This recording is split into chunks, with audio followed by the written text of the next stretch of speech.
Hello everyone, welcome to Math Tired Club. I hope you guys are doing well. Don't forget to like, subscribe, and comment, and also turn on notifications so that whenever I upload a new video, you will get notified immediately.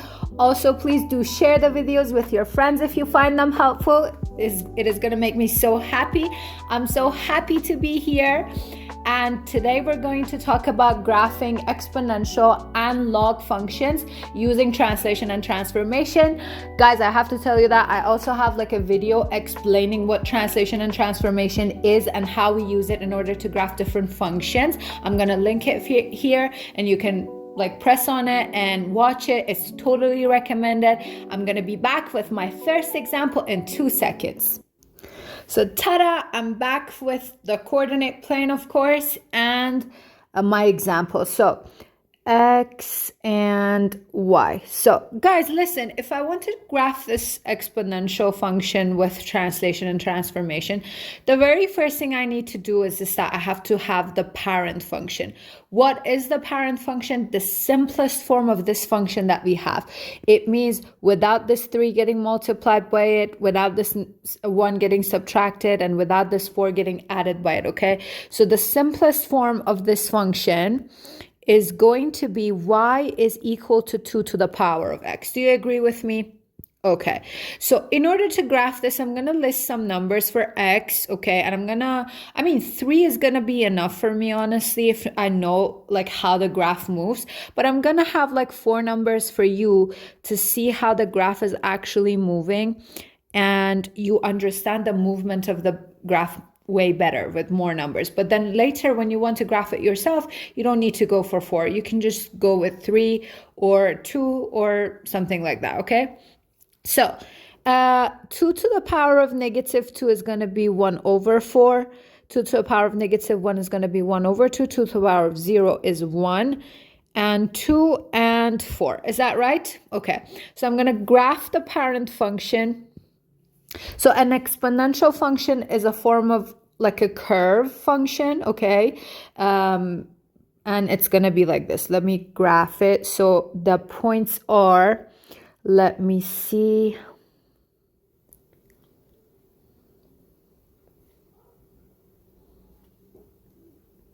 Okay, so the points are, this is going to be 1. I hope that we don't need more numbers. Okay, so the points are 1 over 4, which is 1, negative 1, negative 2. Okay, let me fix something. Okay, I'm back, guys. I had to fix a few things on the coordinate plane. So we have negative 2 and 1 over 4. So this is like negative 2. 1 over 4 is like you have to kind of like divide 1 unit into 4 parts and count just one of it. So 1 over 4 is going to be here. So negative 2, 1 over 4 is going to be here. Negative 1 and half is going to be here. 0 and 1 here. And 1 and 2 here.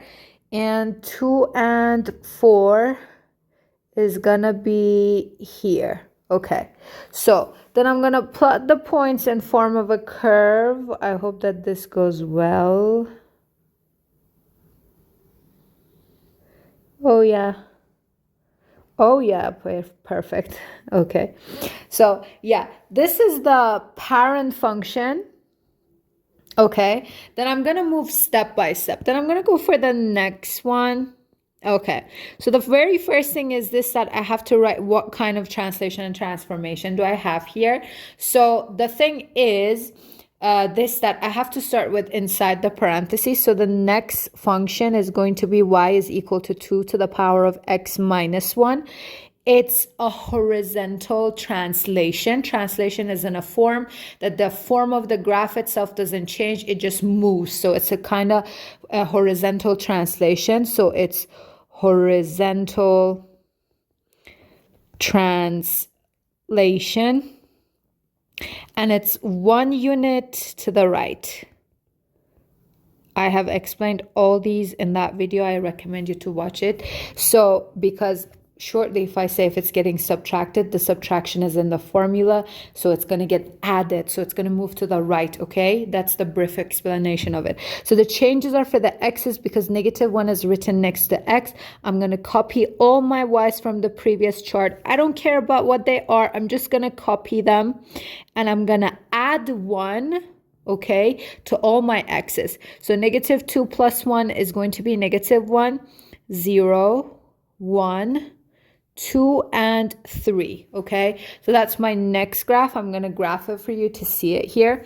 So we have -1, so it's exactly like I'm shifting this green one unit to the right. So we have -1 and 1 over 4, which is going to be here. We have 0 and 1 over 2, which is going to be here. We have 1 and 1, which is going to be here. We have 2 and 2. And we have 3 and 4. So as you can tell, it's just like I have shifted my graph just 1 unit. Oh my God, I hope it will fix it. Yes, thank you, technology.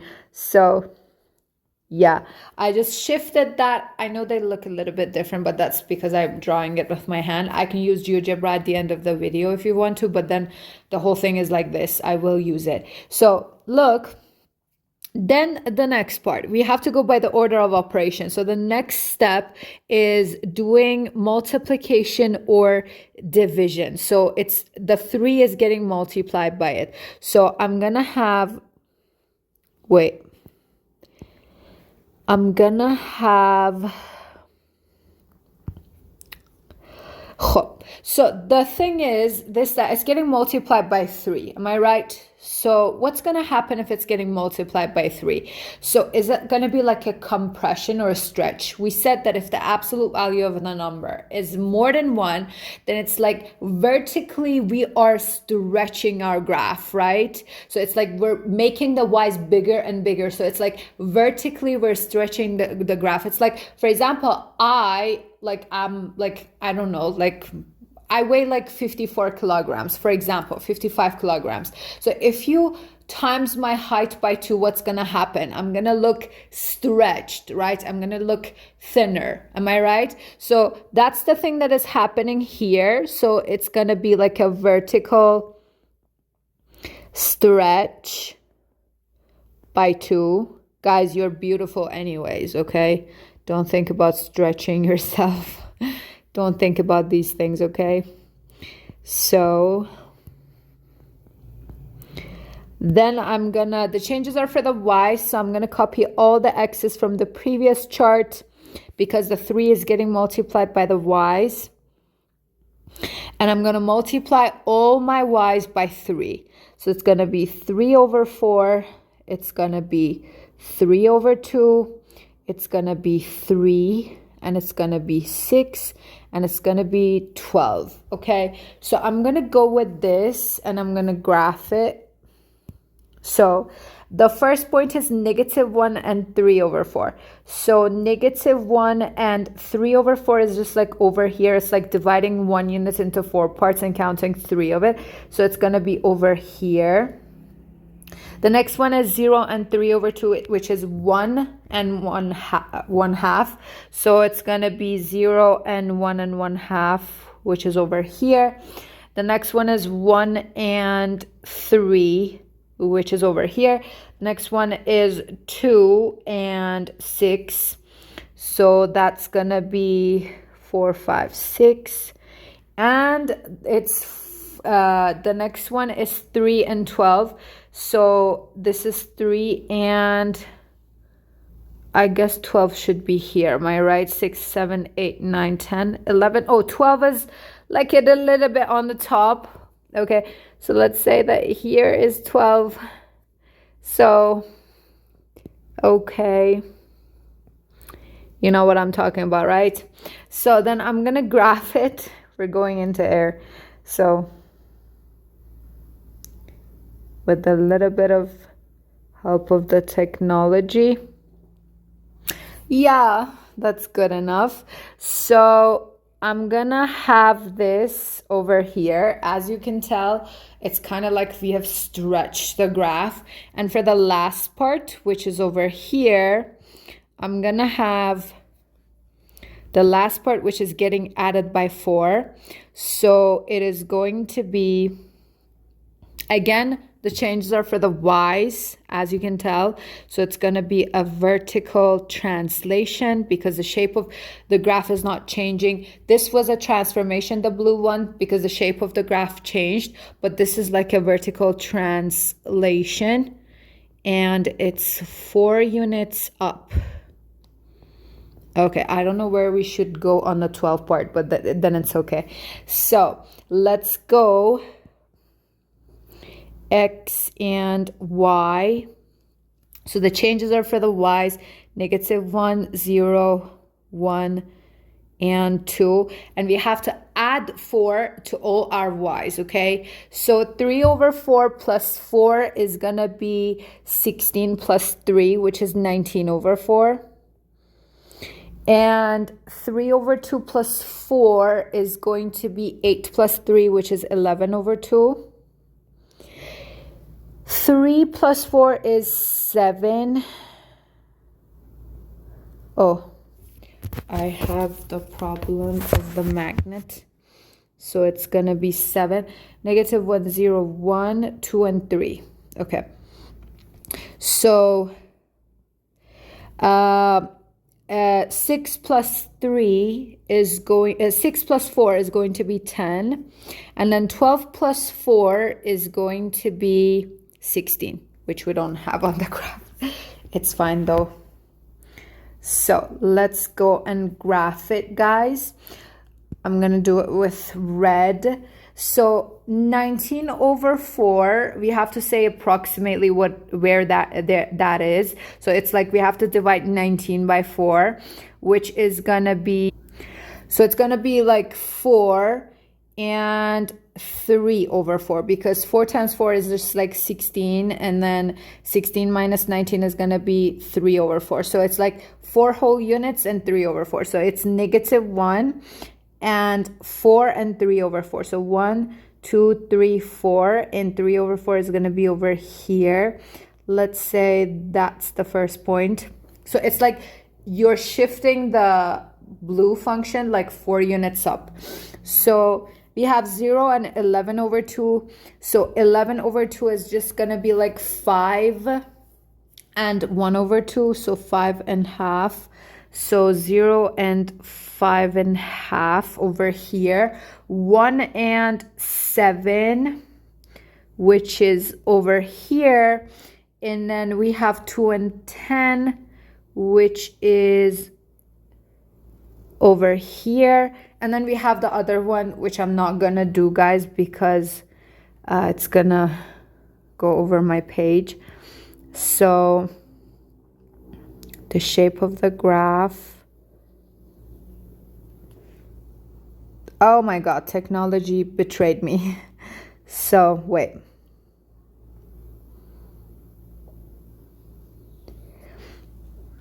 Okay. So what am I going to do with that point? I have to do it with my hand. So wait. Okay, let's just like do it approximately over here. I wish it looked better, but then, okay, we understand what's happening here. So exactly, this is the thing that is happening when you're graphing exponential function. You have to go step by step, and you don't need to graph each and every one. I just wanted you to see the translation and transformation of the function. And it's super duper easy, okay, guys? So if you go step by step by the order of operation, everything is clear. Now I'm gonna go and graph a log function. So give me a second, I'll be back with my example. So guys, before I go with the log one, I decided to show this graph on GeoGebra to you too. As you guys can see, this is of course more precise and like in a better shape. The colors are the same as the ones that I've used in the video. The first one, which is the green one, is the parent function, as you can see, and I can zoom in. You can see the exact precise points that we had there too.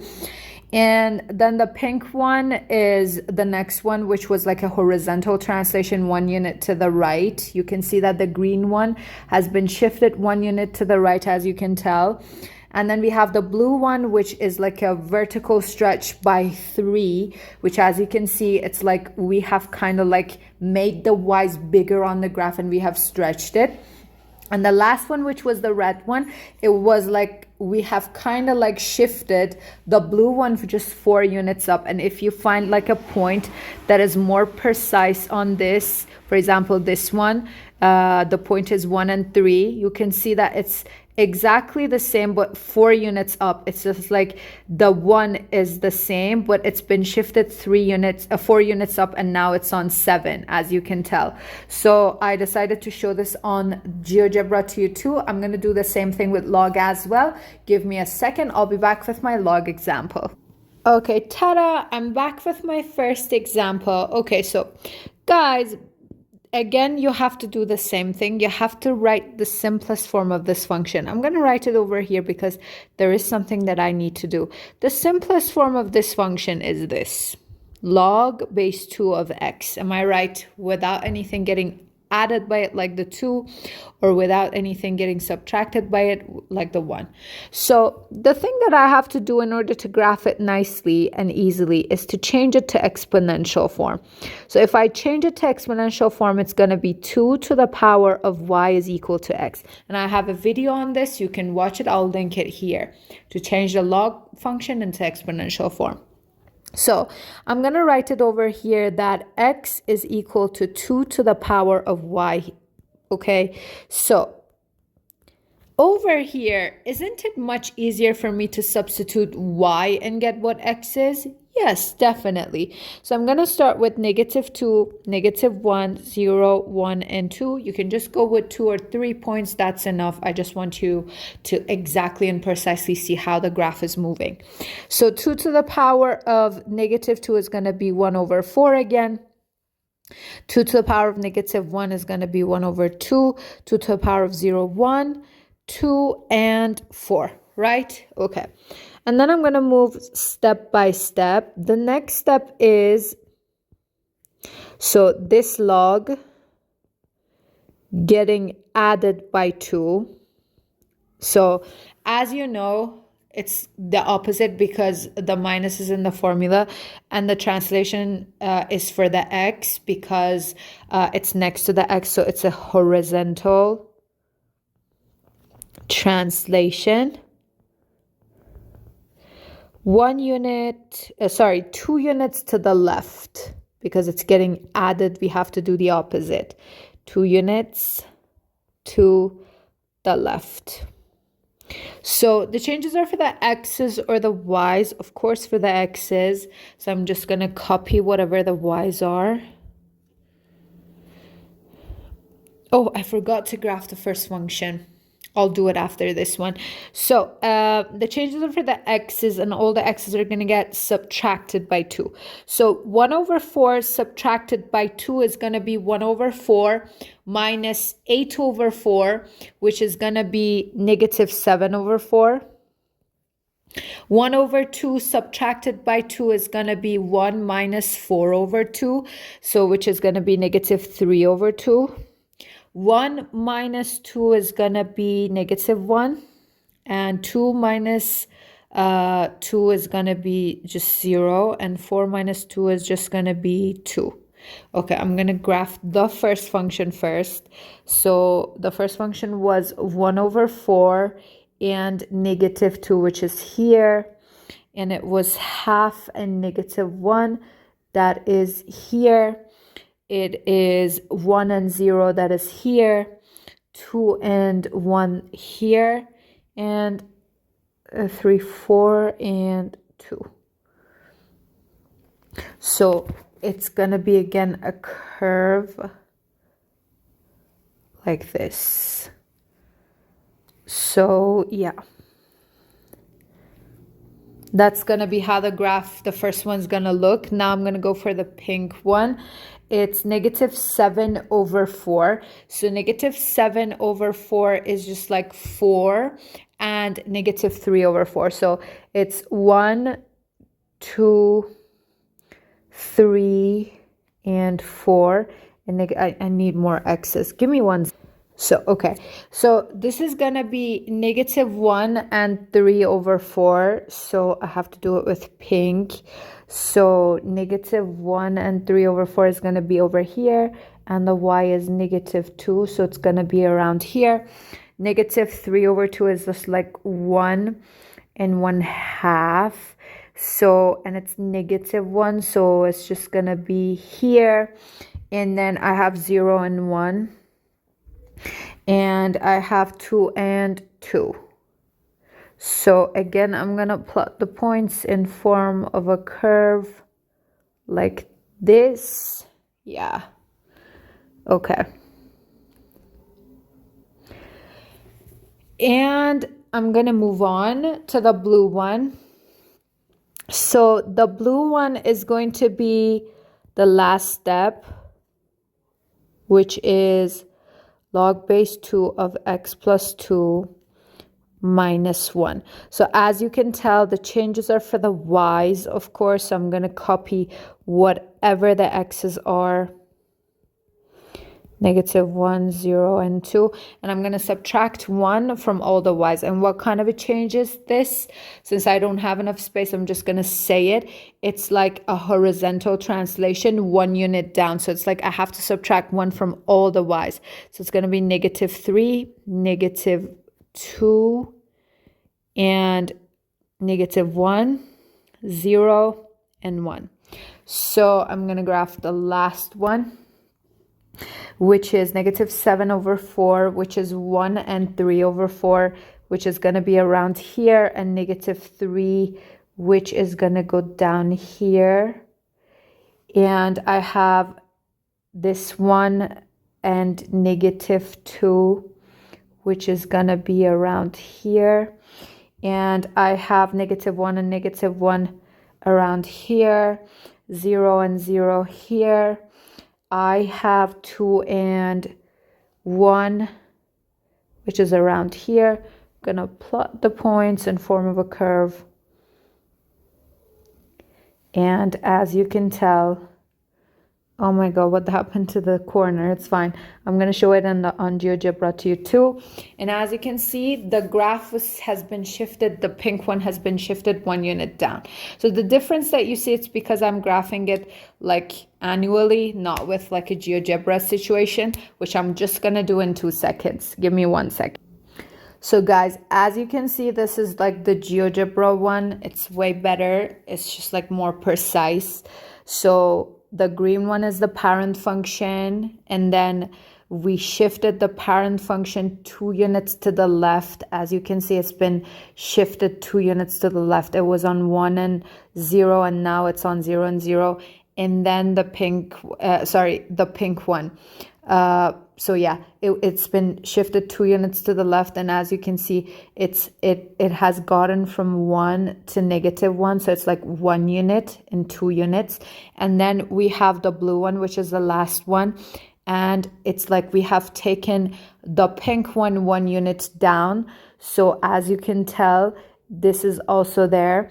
So the point, it's like the blue function has been just shifted 1 unit down, as you can see. So GeoGebra is very good to show you the precise situation of everything. So let's go back to here. Guys, so happy to teach you this lesson. I hope that you have understood the lesson. Don't forget to like, subscribe, and comment. Share the videos with your friend. Don't forget that I have one-to-one tutoring classes. I will leave my email here. You can contact me via email. Have a great, lovely day, and bye.